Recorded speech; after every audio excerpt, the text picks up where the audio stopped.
Stop. Just stop for a moment. Whatever you were doing when this found you, put it down. Because what is happening right now is not a coincidence. God interrupted your scroll for a reason. He placed this message in your path at this specific moment, and He is asking you to receive it. Not because something is wrong with you, not because you are in trouble, not because you failed somewhere, and this is the correction, but because He has been watching something you keep doing, and He has decided that today is the day it ends. He is not angry, He is not disappointed, He is urgent. And there is a difference. When a parent pulls a child back from a street they were about to walk into, that urgency is not punishment.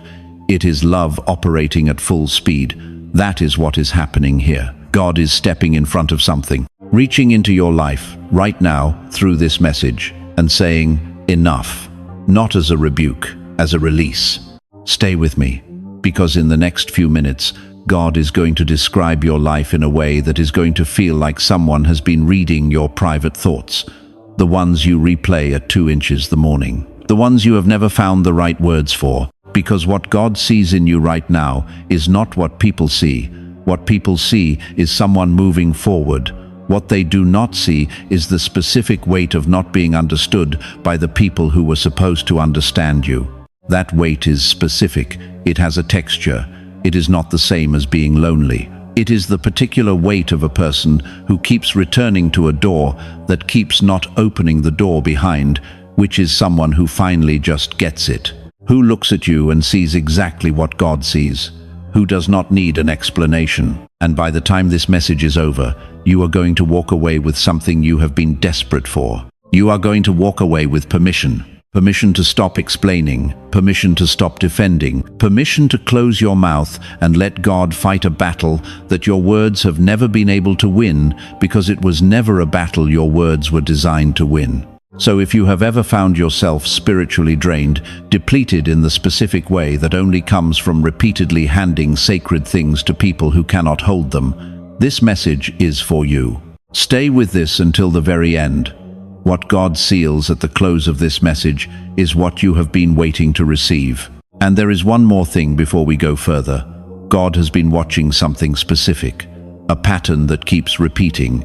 By the end of this message, you will know exactly what it is and exactly why He is this serious about stopping it. There is a person God sees when He looks at you right now. He sees someone who has had a version of the same conversation more times than they can count. Maybe it is with a family member, a parent, a sibling, someone who has known you your whole life and somehow still cannot quite see what God has placed in you. Maybe it is with a friend you have known for years, someone who was there through a lot, someone you expected to be in your corner, but who goes quiet in a particular way whenever you talk about where you are going. Maybe it is with a partner who loves you genuinely, but has a different relationship with the invisible things, who needs proof before they can celebrate.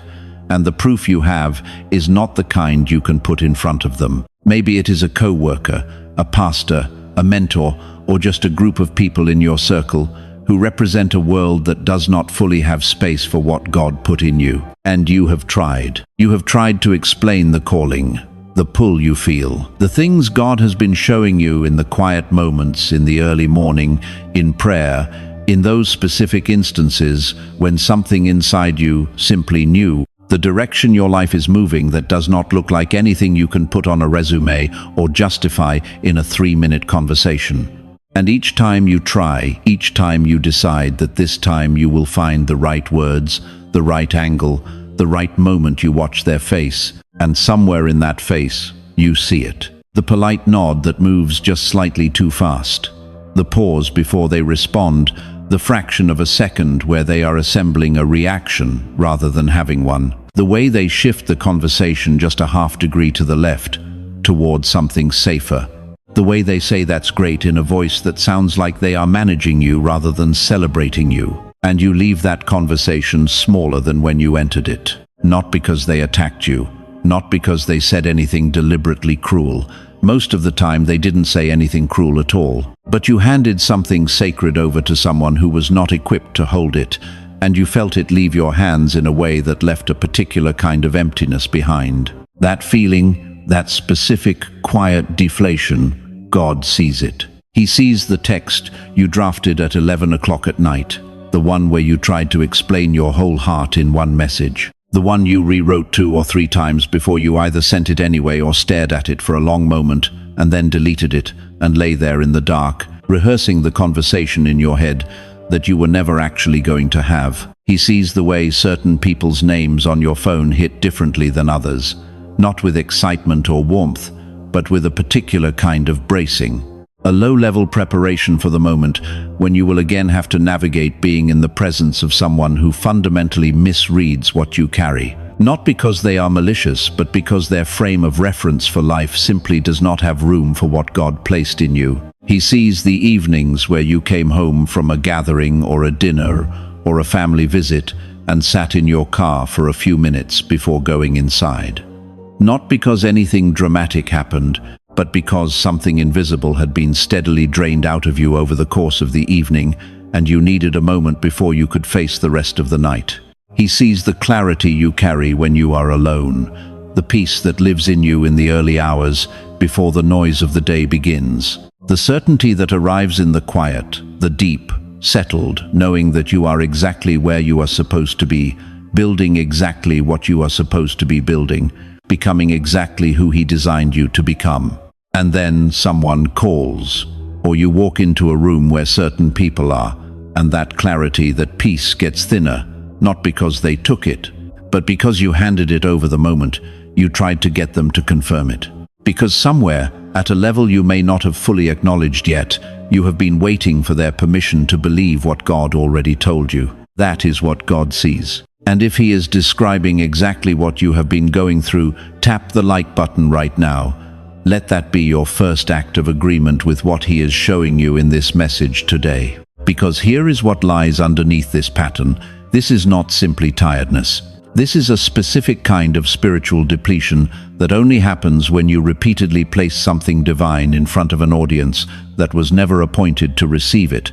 You have been seeking human permission for something God already ordained. The weight of trying to get that retroactive permission, the running total of every conversation that fell flat, every explanation that didn't land, every moment you walked away wondering whether maybe you had it wrong, that weight is not small. It lives in your body. It shows up as a tightness you cannot quite name. It sits behind your eyes at the end of a long day. It makes you question not just the calling, but yourself. God sees all of it. He is not angry at you for any of it, but He is ready for it to end. And what ends it is not a better argument, not a more articulate explanation, not the right moment or the right person finally being in the right mood. What ends it is something God is about to show you, something He has been wanting to say to you for a while now. Here is what I need you to understand about the season you are in.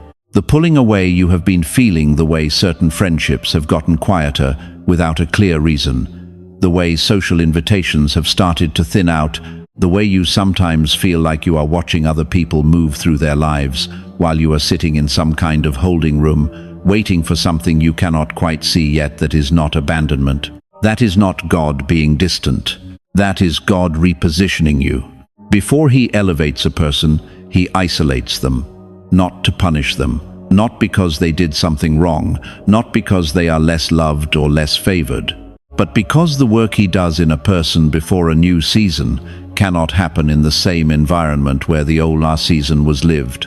The formation that is required for where He is taking you, the specific interior work of becoming someone who can carry what He is about to place in your hands, that work requires a different kind of space than you have been used to.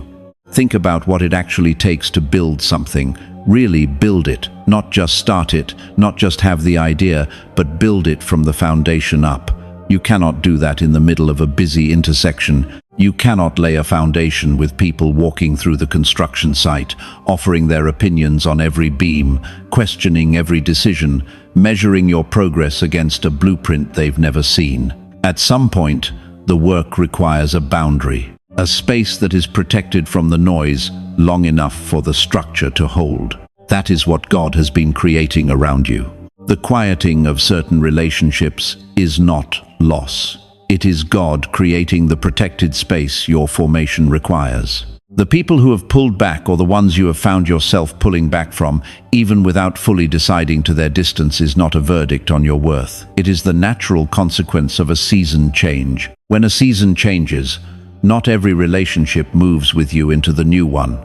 Some are specific to the season that is ending. And their stepping back is not rejection, it is God clearing the workspace. Here is something I want you to sit with. When a seed is in its most critical stage of growth, when what is forming beneath the surface is still tender, still becoming, it is underground, out of sight, not because it is worthless, not because it is not real, but because that particular stage of becoming cannot happen in the open.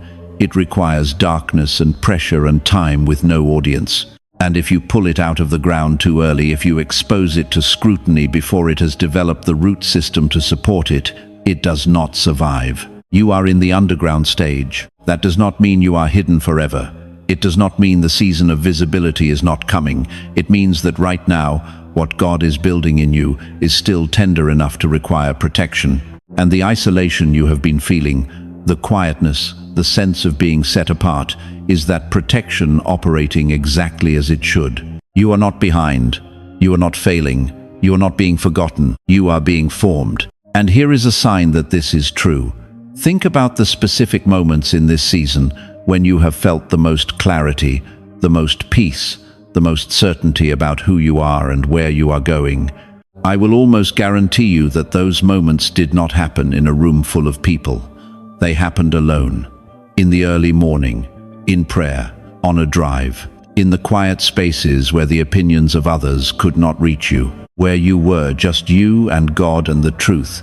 He has been speaking over your life. That is not coincidence. That is what formation feels like. That is what it feels like when God has you somewhere specific, doing something specific in you that requires the absence of the noise you have been so accustomed to. If you have been feeling this kind of separation, this quiet sense of being in a between space, neither fully in the old season nor fully in the new one, let this be the confirmation you have been waiting for. What feels like a holding room is actually a preparation room. And the door on the other side opens in His timing, not through your explanation of the architecture to the people who question it. But I want you to stay with me here, because there is more to this season than preparation. There is something God has been actively protecting you from, and it is not what most people think. Because it is not simply that the wrong people cannot understand your calling. It is that every time you try to make them understand, every time you bring the sacred thing back out and try once more to place it in hands that cannot hold it, something specific happens in the spirit. Something with real weight. Something that God has been watching very carefully, and that He has decided He is no longer going to allow. And that is what He wants to address next. God is deadly serious about this command, and I need you to understand what that seriousness means coming from Him. It does not mean you are in trouble. It does not mean He is standing over you with disappointment. When God speaks with urgency, when He moves into a situation with the kind of directness you see in this message, it is because what is at stake is precious enough that He is not willing to let the compromise continue another day. He is not correcting your character. He is protecting your assignment. Here is what He has been watching. Every time you have tried to explain your calling, your vision, your direction to someone who was not appointed to receive it, you released something, not just emotionally, spiritually. The details of an assignment are not neutral information. They carry a weight, a frequency, a specific energy that is meant to be stewarded carefully. When you bring them out, when you lay them in front of someone who does not have the capacity to hold them, they absorb something from the interaction, the skepticism, the polite dismissal, the neutrality that is somehow more corrosive than outright opposition, because at least opposition is engaging with the thing. Neutrality just lets it fall to the floor. You have felt this. You know exactly what I am describing.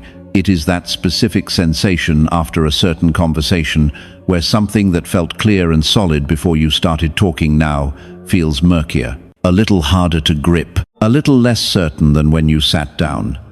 The vision did not change, the calling did not change, but the interaction did something to your access to it.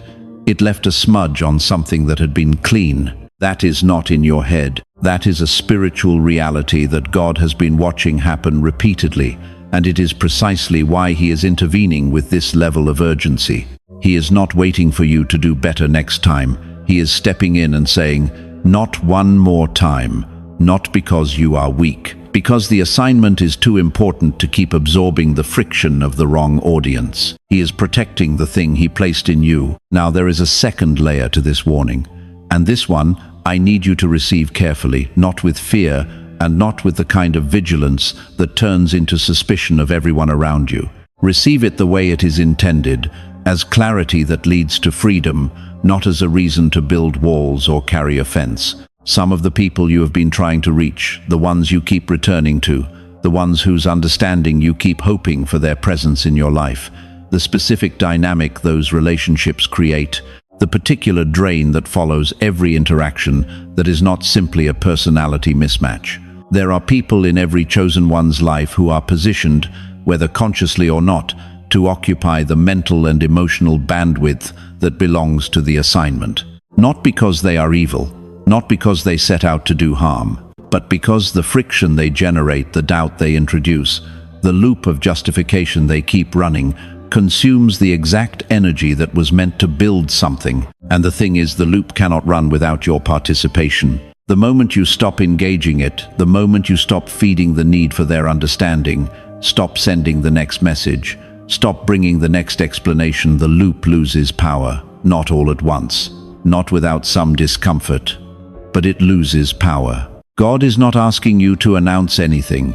He is not asking you to confront anyone or declare anything or make a dramatic exit. He is asking you to quietly withdraw the fuel that has been keeping those engines running, to make an internal decision, settled, unhurried, certain that you are stepping out of the dynamic that was never serving the assignment. And He wants you to know, this is not giving up.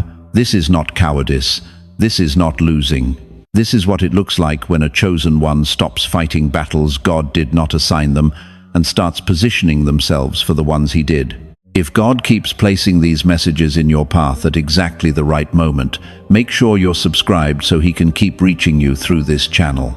He is not done speaking. Now, before we go further into what God is about to show you, I want to pause here and share something I believe is directly connected to the season you are stepping into. Because silence is only part of the shift God is making in you. The other part is about what you align with as the noise falls away. There is an audio tool called Genius Song, a specifically engineered audio track designed to work at the subconscious level, aligning your mental frequency with the clarity, creativity, and breakthrough energy that God is building in you. For people in exactly this kind of transition, the season of strategic silence, of divine repositioning, of assignment acceleration, this kind of frequency work meets the internal shift where it actually lives. The people who have used it in this season describe a sharpening of focus, a deepening of peace, and a movement in areas where they had been believing for a long time. Paired with that is Wealth Signal, an audio program built specifically to align the subconscious mind with abundance consciousness, to clear the mental and spiritual static that keeps people in scarcity patterns even after God has already opened the door. Because sometimes the door opens and we don't walk through it, not because we lack faith, but because something in our internal frequency is still tuned to the old season. These tools are designed for exactly the space you are in. The link is in the description below. Go in your silence and let God rebuild your frequency while He rebuilds your path. Now, what I am about to show you next is the specific evidence that God is already fighting for you, already moving on your behalf, already in the room. And some of you are going to have to sit with what comes next, because it is going to confirm things that you already knew but have been afraid to fully believe. I want to talk about signs, not general signs, not things that could apply to anyone. I want to talk about the specific signs that have been showing up in your life that tell you God is not waiting on the sideline while you fight this battle. He is already in the room. He has already taken a position. He is already acting on your behalf. Here is the first sign. You have had dreams where you were walking in your calling without question, where no one was asking for your credentials, where no one was challenging your right to be in the room, where what God put in you was simply on display, and it was enough. Where you woke up from those dreams with a feeling that was almost unbearable in its clarity, because the contrast between what you felt in the dream and what you face in the waking world felt impossibly wide. Those dreams are not wishful thinking. Those dreams are God showing you the finished picture. He is not showing you a possibility. He is showing you a promise.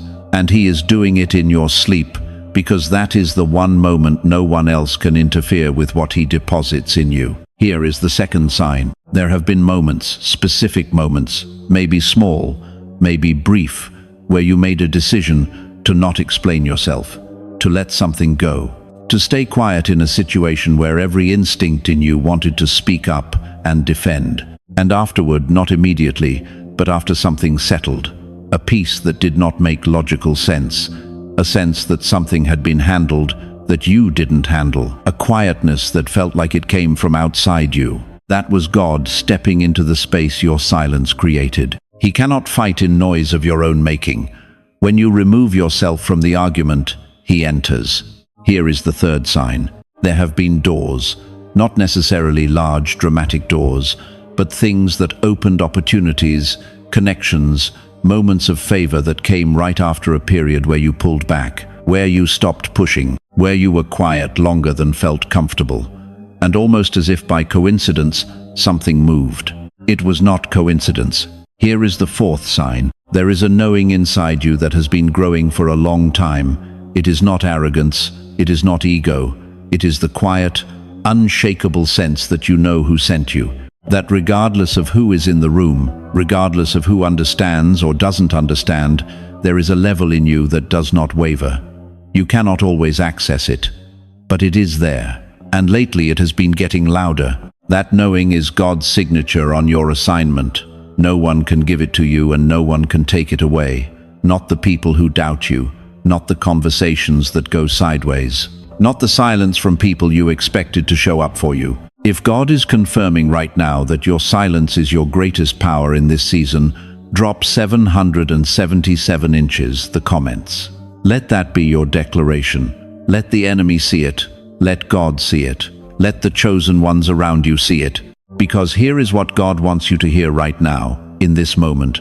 This is the specific thing He has been wanting to say to you. You have been standing in a courtroom. You have been acting as your own defense attorney, filing motions, presenting evidence, making your case, calling witnesses who weren't on your side, arguing your innocence to a jury that was never going to acquit you, not because you were guilty, but because they were not the court that had jurisdiction over your case. Your calling is not on trial. It never was. God is the judge of your assignment, and He has already ruled.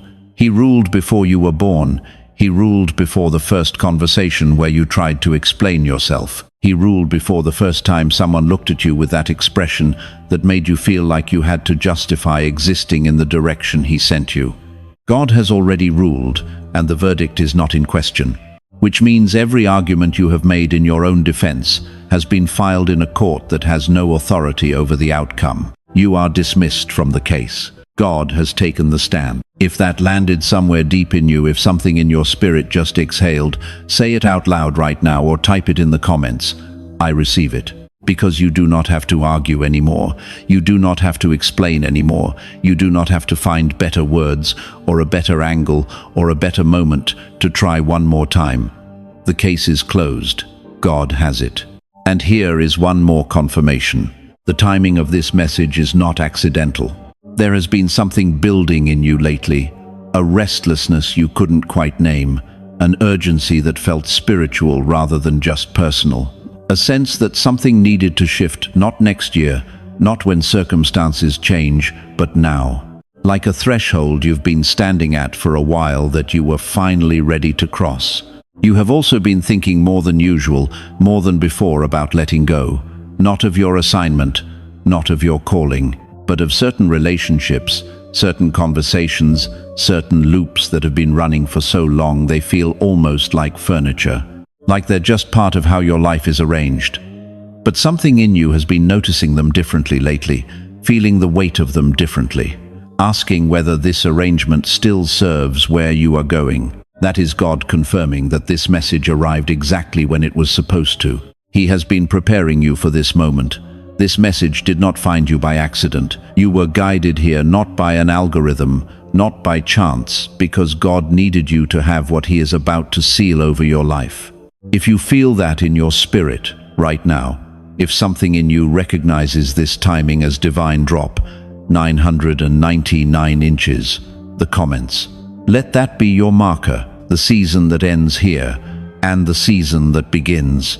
So what do you do with this? Because silence is not passive. It is not just the absence of sound. It is a practice, a specific, intentional, daily practice. And God is not simply commanding you to stop talking. He is inviting you into a completely different way of moving through your life, a way that is more powerful than anything your words have produced so far. Let me give you 3 specific moves. The first move is identification. There are specific conversations God is asking you to exit. Not all conversations, but the specific ones. And you know which ones I mean. The ones where you keep returning to defend something that God already established in the spirit before you had words for it. The ones where, if you are honest with yourself, you already know how they are going to end before they begin. Where you walk in with the same hope and walk out with the same depletion. Where the thing you carry gets a little smaller every time it passes through that interaction. Those conversations are not neutral. They are costing you something specific. And the first step is naming them, at least to yourself. You do not need to announce anything. No closing message, no final conversation. Just name it internally. This is one of the places God is asking me to go silent, because you cannot exit something you have not identified. The second move is redirection. Every drop of energy that has been going into those conversations, the mental preparation before them, the emotional management during them, the replay afterward, the wondering whether you said the right thing, the rehearsing of what you might say next time, all of that energy belongs to your assignment. It was never supposed to live in justification. It was always meant to build something. So when the urge comes, and it will come, especially at first, when you feel the familiar pull toward explanation, toward sending the message, toward making the call or starting the conversation that you have already had 100 times, do not try to suppress it. Redirection is not suppression. Suppression is pushing something down. Redirection is taking the exact charge of that energy and pointing it somewhere else. Take one concrete step toward your assignment instead, not a massive step. One paragraph written, one decision made, one small act that belongs to what God put you here to do, rather than to the loop that has been running in the background. Over time, that redirection becomes automatic. The energy that was feeding the argument starts feeding the assignment, and the assignment starts to move. The third move is the pause. This is where the real power lives, and it is the hardest to practice. There is a moment that exists between feeling misunderstood and opening your mouth. It is brief. It lasts maybe 2 seconds in real time, but inside that 2 seconds is where God's strategy operates. Because in that 2 seconds, you have a choice, not a slow, deliberate choice, but a practiced, instinctive choice between speaking your defense and creating space for His. If you can learn to inhabit that pause, to let it be just a half second longer than your instinct wants, something begins to shift. Not all at once, not without practice. But the urgency that drives the defense loses just a little of its grip each time you don't immediately give it what it wants. And in the space that opens up, something that is not your defense mechanism is able to operate. Something that knows the situation far better than your words do. That pause is not weakness. That pause is not letting yourself be walked over. That pause is the beginning of letting God be in the room. Now I want to speak specifically about what God is asking you to do with certain people. He is asking you to release specific people from a role they were never spiritually assigned to fill. And I need you to hear exactly how He is asking you to do this. Not with anger, not with a dramatic announcement or a final confrontation or a long explanation of everything they failed to give you. None of that. Because all of those responses still require their engagement. And their engagement is what God is asking you to step away from. He is asking for a quiet, settled, internal decision. A decision that you make in the privacy of your own spirit, without any audience. The decision that a specific person or specific people are no longer the audience for your assignment. That you are releasing them from the responsibility of understanding you before you can move forward. That you are taking back the invisible permission slip you placed in their hands without realizing it. Because here is the truth. The moment you stop needing a specific person to understand you, you stop being affected by whether they do or not. The dynamic does not have to be dramatic. You do not have to remove them from your life with fanfare. You simply stop feeding the loop. And a loop that you stop feeding over time, without drama, starves. If God is bringing a specific person to mind right now, if there is someone whose understanding you have been waiting for, whose validation you have been living inside the hope of drop 111 inches, the comments. That is your declaration, not of bitterness, not of cutting off, of freedom. And here is what walking in that freedom actually looks like. It does not look like edges or pointed silences or the quiet satisfaction of withholding warmth. None of that is freedom. That is still the old dynamic running, just in a different direction. Real freedom looks quiet. It looks like moving through a room without the bracing. It looks like someone who no longer needs a specific person's reading of them to know who they are. That is the posture God is building in you right now, not performance. Just the unshakable quality of someone who knows who sent them. Now let's talk about what is about to open. Because God does not command a repositioning without showing His chosen the terrain that the new position is facing toward. And what is opening in the season, you are stepping into what becomes visible the moment you stop pouring energy into defense, is something that your divided attention has been blocking the view of. Think about the mental space that is about to return to you. Right now, a significant amount of your internal bandwidth is occupied by things that are not your assignment. Conversations you haven't had yet, that you are pre-writing in your head. Responses you are assembling to things that haven't been said but probably will be. The background hum of wondering whether certain people in your life are ever going to come around. The low-grade grief of not being seen by the people you expected to see you. The quiet calculation that runs in the background of every interaction. How much do I say? How much do I hold back? How much of this is safe to share? All of that is bandwidth, and right now it is occupied. When you genuinely step into this command, when you make the settled internal decision to release the loop, that bandwidth comes back. Not all at once. Gradually, the way a room clears when you stop adding noise to it, but it comes back. And what you do with it matters enormously, because the assignment God is accelerating in you requires exactly that capacity. The right people are already beginning to move toward you, not the people who needed convincing, the ones who were appointed, the ones who will encounter what God placed in you and simply recognize it without a pitch, without a justification, without you having to explain the architecture of your calling before they can engage with it. They will just know. And the knowing will be mutual. Because you will feel the difference immediately between an interaction with someone who was appointed to be in your life and one with someone who was not. The drain will be gone, replaced by something that feels like energy exchange rather than energy extraction. Those people are coming.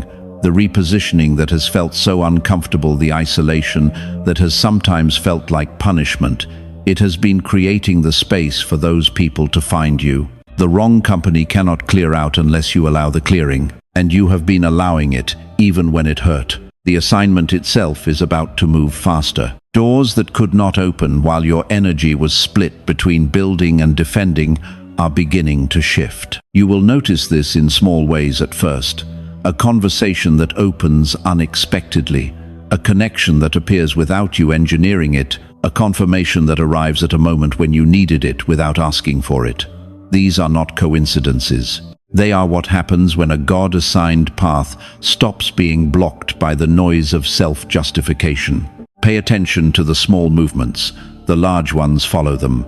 And here is the thing about the people who didn't believe. God has not forgotten, not in a way that means harm is coming to anyone, but in the way that divine record-keeping works. in the way that a faithful God honors what he promised and makes visible what he ordained. The fruit of what he is building in your silence will eventually be impossible to dispute. The same people who gave you that polite nod, who shifted the subject, who said that's nice in a tone that meant something closer to "I'll believe it when I see it," they will see it. And by the time they do, you will have moved so far forward that the validation will arrive somewhere behind you. You will hear it from a distance, not because you are cruel, not because you are above it, but because you will have been so occupied with where God is taking you that the conversation about whether you were right will feel like it belongs to a season that is already over. You will not need to say "I told you so." You will already be too far ahead for that to feel relevant.